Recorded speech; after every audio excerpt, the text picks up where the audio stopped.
तो आ गए हैं कन्नौज में, आपके दोस्त भी अमेठी से आने वाले हैं। अरे सब आएंगे अब तो महफिल यूपी में ही सही नहीं। और इसलिए भी कि देखो ना बीजेपी वालों की भाषा क्या है। ये भाषा इसलिए है क्योंकि इन्होंने अपने कारोबारियों की मदद की। जब से इलेक्टोरल बॉन्ड की बात आई है, बीजेपी का बैंड बज गया। इलेक्टोरल बॉन्ड आने के बाद क्या इनका बैंड नहीं बज गया? एक सवाल, अमेठी से राहुल गांधी का नामांकन ऐसे सूचना है, मेरी कोई जानकारी में नहीं। सुना है कि राम मंदिर में दर्शन भी करने जाएंगे।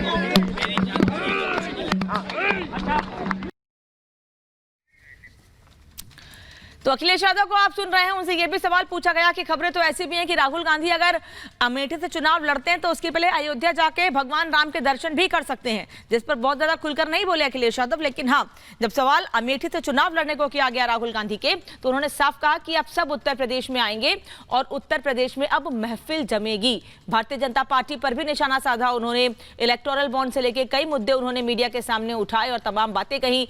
लेकिन अखिलेश यादव कन्नौज से चुनाव लड़ रहे हैं, जिस पर अब जो राजनीति के जानकार हैं वो सवाल इसलिए भी पूछ रहे हैं कि आखिर क्यों अचानक से अखिलेश यादव को कन्नौज से चुनाव लड़ना पड़ रहा है। और आचार्य राज मिश्रा और अयोध्या में हनुमानगढ़ी के महंत राजू दास जी मेरे साथ जुड़ रहे हैं। आचार्य विक्रमादित्य भी इस वक्त मेरे साथ जुड़े हैं और राघवेंद्र भी इस वक्त साथ में जुड़े हुए हैं। पहला सवाल आचार्य मिश्रा आपसे कि राहुल गांधी अमेठी से चुनाव लड़ सकते हैं, राजनीतिक बात तो आप नहीं करेंगे मैं जानती हूं, लेकिन अयोध्या जाने की खबरें हैं उनकी, दर्शन कर सकते हैं? देखिए ऐसा है नाम क्या जी, श्री रामचरितमानस में एक चौपाई आती है, गोस्वामी तुलसीदास जी ने लिखा है, राक्षस कपट भेष तह सोहा और मायापति दूतई चह मोहा। ठीक है। और बड़ा ये मारीच वाली जो भक्ति थी ना, मारीच की भक्ति के बारे में आप लोगों ने सुना होगा कि मारीच ने हनुमान जी को मोहित करने के लिए एक कपट वेश तैयार किया और राम नाम जपना शुरू कर दिया ताकि हनुमान जी मोहित हो जाएं और जो लक्ष्मण जी की जागृति का काम था वो कार्य रुक जाए। तो इसी प्रकार से जो भारत के सनातन धर्मी जागृत हुए हैं, ठीक है, उनको मोहित करने के लिए अलग अलग पैतरे चले जा रहे हैं। सनातन धर्मी जागृत हो गए हैं, इसीलिए उन्हें मोहित करने के लिए राहुल गांधी चुनावी हिंदू बन गए। आचार्य विक्रमादित्य, कभी जनेऊधारी ब्राह्मण और अब राम भक्त साबित करने की कोशिश खुद को। देखिए, लगातार हिंदू धर्म की जिस प्रकार से उपेक्षा करने का वातावरण रहा है, मुझे लगता नहीं किस प्रकार क्या मुंह लेके जाएंगे। जिन लोगों ने राम भक्तों पे, कार सेवकों पे, निहत्थे कार सेवकों को गोली चलाई, उनका साथ लेकर राजनीतिक दल आज जिसमें कार्य करने का प्रयास कर रहे हैं और वही स्वरूप लेकर जिन्होंने राम मंदिर का विरोध किया, जिनके वकील, जिनके पार्टी के लोग वकील बनकर राम विरोध करते रहे, जिन लोगों ने राम की उपेक्षा करी, राम के औचित्य पे सवाल कर दिया, राम को काल्पनिक बता दिया, आज वो क्या मुंह लेकर राम के मंदिर में जा रहे हैं? ये तो बगला भगत वाली स्थिति हो गई। और मैं तो कहूंगा कि अब चिड़िया चुग गई खेत। अब जो खेल करने जा रहे हो, अब जाओ कृष्ण मंदिर में। अगर अपनी वास्तविकता सत्य दिखाना चाहते हो तो मैंने भी थोड़ी देर पहले भी ये बोला था कि अब मथुरा की बारी है, अब कृष्ण जन्मभूमि की बारी है।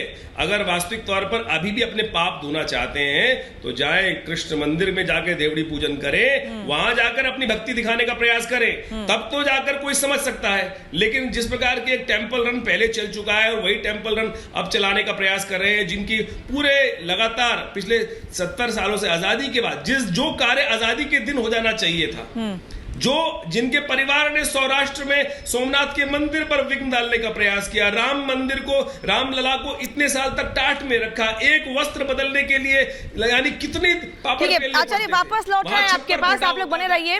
राघवेंद्र का रुख कर लेती हूँ एक बार। राघवेंद्र, बार बार ये कहा गया था कि बुलाया गया और अभी भी यही सवाल है, जब बुलाया गया तब नहीं गए और साफ कर रहे थे कि ये बीजेपी का इवेंट है, बीजेपी इसे हायर करने की कोशिश कर रही है, तब नहीं जाएंगे, जब मन करेगा तब जाएंगे। तो क्या आप अमेठी से चुनाव लड़ने से पहले भगवान राम का आशीर्वाद ले सकते हैं अगर लड़ते हैं चुनाव तो राहुल गांधी?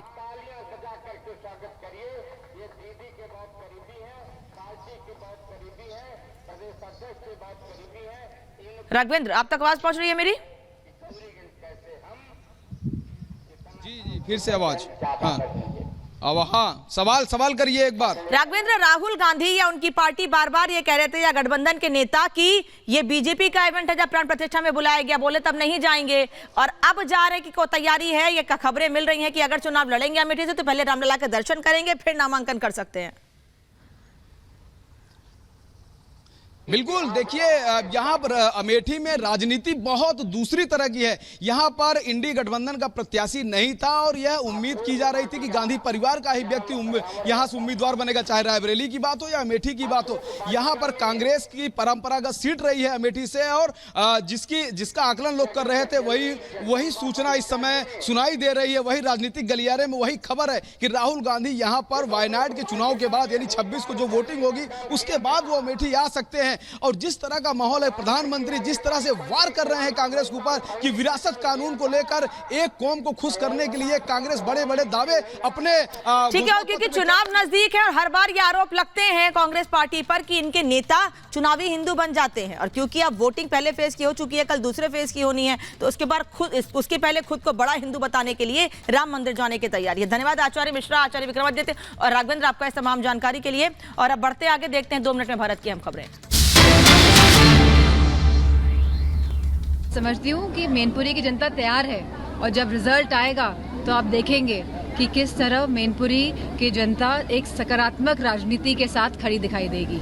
मैडम, 10 साल बाद योगी आदित्यनाथ का कार्यक्रम लगा है जसवंत नगर विधानसभा, कैसे देख रहे समाजवादी पार्टी? नहीं, अच्छा है। प्रदेश में किसी को भी कहीं भी घूमने की इजाज़त है, और मुख्यमंत्री जी आए और देखें कि किस तरह, अब तो हेलीकॉप्टर से आएंगे तो उतरेंगे तो यहाँ सफाई हवाई पट्टी में, वहीं उतरेंगे कहीं, तो देखें किस तरह अच्छे कार्य हो सकते हैं। अगर सही मंशा हो, अगर सही विचार हो तो बहुत कुछ हो सकता है।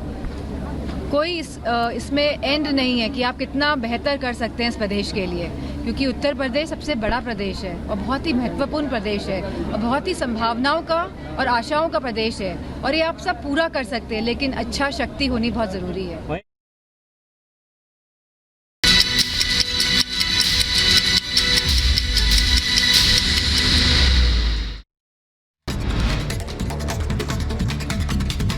पटना के होटल में लगी भीषण आग, हादसे में 6 लोगों की मौत, 7 गंभीर रूप से घायल। सिलेंडर फटने की वजह से होटल में लगी आग। उत्तर प्रदेश के महोबा में टीचर का सोते हुए वीडियो वायरल, कक्षा से बच्चों को हटाकर चटाई बिछाकर सोते नजर आया टीचर, ग्रामीणों ने शिक्षा व्यवस्था पर उठाए सवाल। कर्नाटक के मर्डर मामले में नेहा के घर पहुंची सीआईडी की टीम, सीआईडी ने नेहा के परिवार से पूछताछ की। अरुणाचल प्रदेश के दिबांग घाटी में गिरा पहाड़ का हिस्सा, लैंडस्लाइड के कारण हुनली और अनिनी के बीच हाईवे बाधित। उत्तर प्रदेश के बदायूं में संदिग्ध परिस्थिति में कब्रिस्तान में मिला शव, पुलिस ने शव को कब्जे में लेकर पोस्टमार्टम के लिए भेजा। पश्चिम बंगाल में बीजेपी नेता ने अभिषेक बनर्जी के खिलाफ दर्ज कराई शिकायत, बीजेपी उम्मीदवार श्री रूपा मित्रा चौधरी के खिलाफ अपमानजनक टिप्पणी का आरोप। राजस्थान के बाड़मेर में लोकसभा चुनाव के दूसरे चरण के लिए मतदान दलों को ईवीएम मशीन बांटी गई, बाड़मेर में 26 अप्रैल को होगी वोटिंग। शतरंज ग्रैंडमास्टर चैंपियन डी गुकेश का चेन्नई एयरपोर्ट पर भव्य स्वागत, शतरंज टूर्नामेंट 2024 में शानदार जीत के बाद लोगों में खुशी का माहौल।